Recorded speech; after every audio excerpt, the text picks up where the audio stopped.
Sulit memberantas korupsi itu. Sulit memberantas korupsi itu.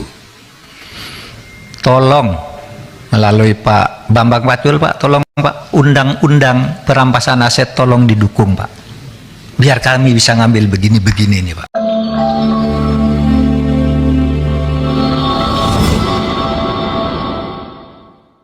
Makanya saya mau negosiasi selalu. Kembalikan yang kau curi. Tapi memang susah, gitu. Ya kan?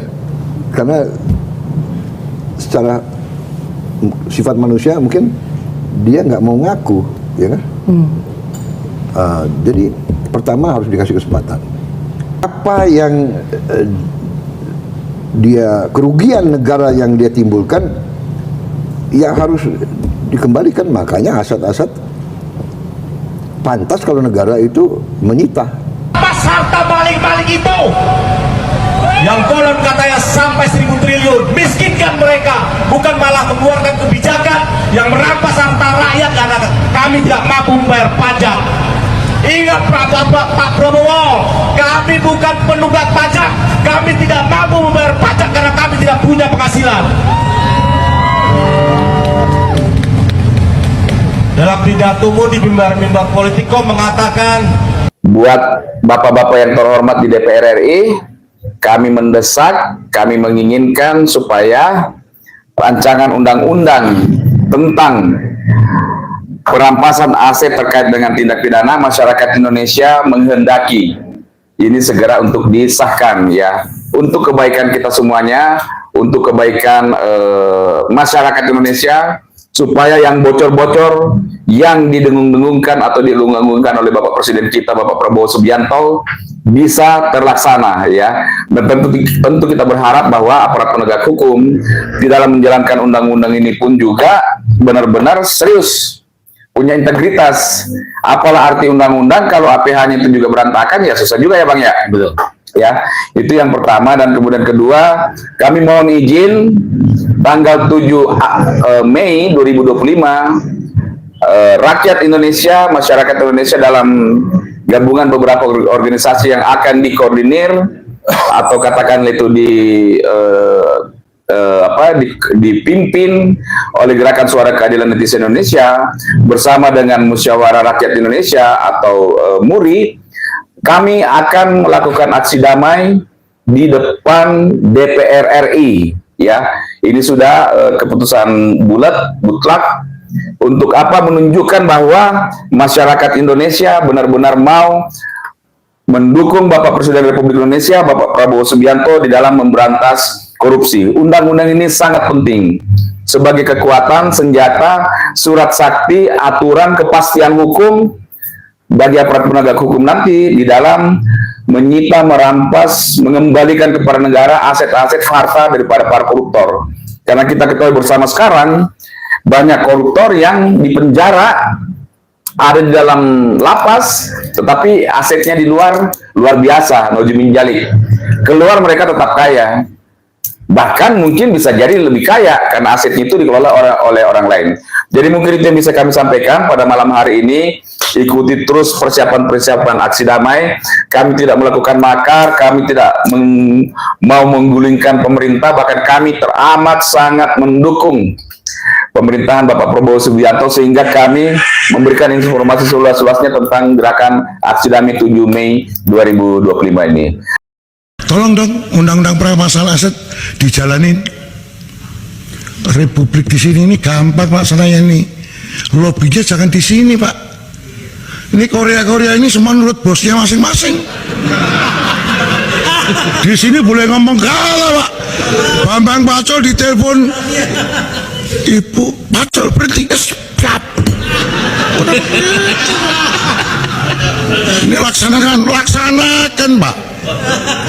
Jadi 2 presiden pernah nanya sama saya, pembatalan uang kartal sama ini RUU ini yang mana ya, Pak Presiden?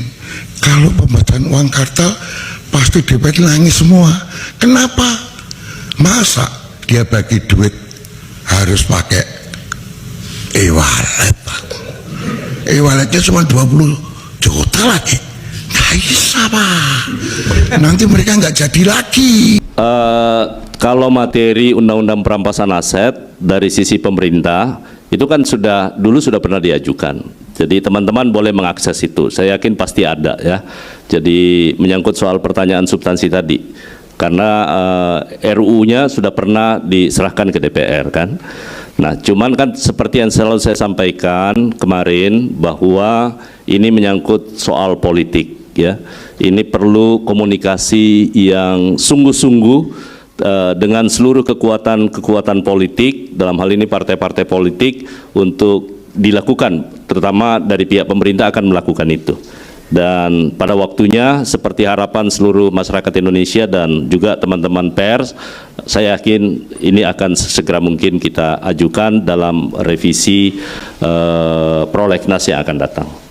Itu ya, namanya Pak Andra. Namanya Pak Andra. Oke. Jadi kalau bisa memang serempak, jadi kita siarkan bareng ya. Kita juga mengencourage atau meminta kalau ada teman-teman di kota-kota besar seperti misalnya di Makassar, di Surabaya, Sebetulnya banyak yang mau hadir Pak, tapi terkendala akomodasi bukan, biar mereka bikin kegiatan di daerah masing-masing. Kita coba seperti itu. Tidak harus selalu pakai mobil komando ya, mungkin berkumpul 20-50 orang, Bisa jadi 100 orang bawa toa. Iya. Ya, poinnya ini kan kita mau membantu Bapak Presiden kita nih. Apalagi sekarang wujud nyatanya beliau di dalam memberantas korupsi udah kelihatan banget ya. Kelihatan banget. Terakhir ini ya, itu saya lihat ada lagi yang di mana itu, yang di Tangerang ya. Apa itu yang kasus berapa? Sampah benar. Itu berapa miliar itu? 70 miliar. Gila emang main korupsi ini ya. Terus rumahnya yang mantan ketua MPR, yang mantan ketua MPR kalau nggak salah itu apa, lagi disidik atau lagi diperiksa? Lagi diperiksa kan ya, siapa lagi nama beliaunya itu, saya lupa. Itu apa namanya, sogok menyogo kalau saya. Ya, mungkin suap atau gratifikasi. Dan yang kita lihat sekarang ini Bang, yang apa namanya nih, kasus ketua pengadilan negeri itu kan benar-benar melibatkan korporasi ya. Dan salah satu yang kita lihat di situ Wilmar kalau nggak salah, itu korporasi yang cukup besar juga gitu ya. Dan ya inilah semuanya cara-cara para korporasi ini kan kalau saya pelajari ya, mereka kan mau memonopoli kuota untuk ekspor ya. Ekspor CPO itu crude palm oil, minyak mentahnya kelapa sawit. Nah, otomatis kalau hanya dia yang pegang kuotanya, jadi hanya mereka yang bisa membeli dari petani, dari perusahaan-perusahaan kecil. Udah kayak tangkulak berarti. Iya, dia monopoli. Orang mau beli misalnya dari yang lainnya, loh, yang lainnya nggak bisa ekspor, ya mau bagaimana? Harga pasti akan dikontrol. Pantesan itu sudah ada undang-undang monopoli baru Pak nanti. Iya. Apalagi ke situ nanti. Kita akan lihat ya, kita akan kaji ya. Iya. Soalnya ada undang-undang titipan itu monopoli itu. Ada monopoli ya? Ada. Nah, itu.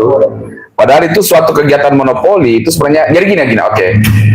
Ada undang-undang tentang monopoli, tetapi undang-undang tentang anti monopoli. Di mana di situ memang diatur tidak boleh adanya monopoli, tidak boleh adanya semacam itu, kita pelajari di hukum itu apalagi namanya itu, kayak semacam klaster, kayak semacam kerjasama. Jadi misalnya harga ban, ya ini contoh kasus ini, harga ban yang suppliernya ban itu ada 5 aja, 1, 2, 3, 4, 5. Mereka kartel. Nah, tidak boleh kartel. Mereka bikin kartel nih, menetapkan harga sendiri. Itu tidak boleh, itu dilarang. Walaupun istilahnya semau mereka, tapi ketika sudah ada diskusi bahwa kita terapin harga segini ya, sepakat kita semuanya. Dan itu kan diukur, atur semuanya, asosiasinya itu membuat kartel sehingga disepakati harga yang luar biasa. Nah, itu sudah pidana juga itu. Nah, itu, tapi kita akan lihat monopoli yang gimana nih, undang-undang anti monopoli ini atau revisinya.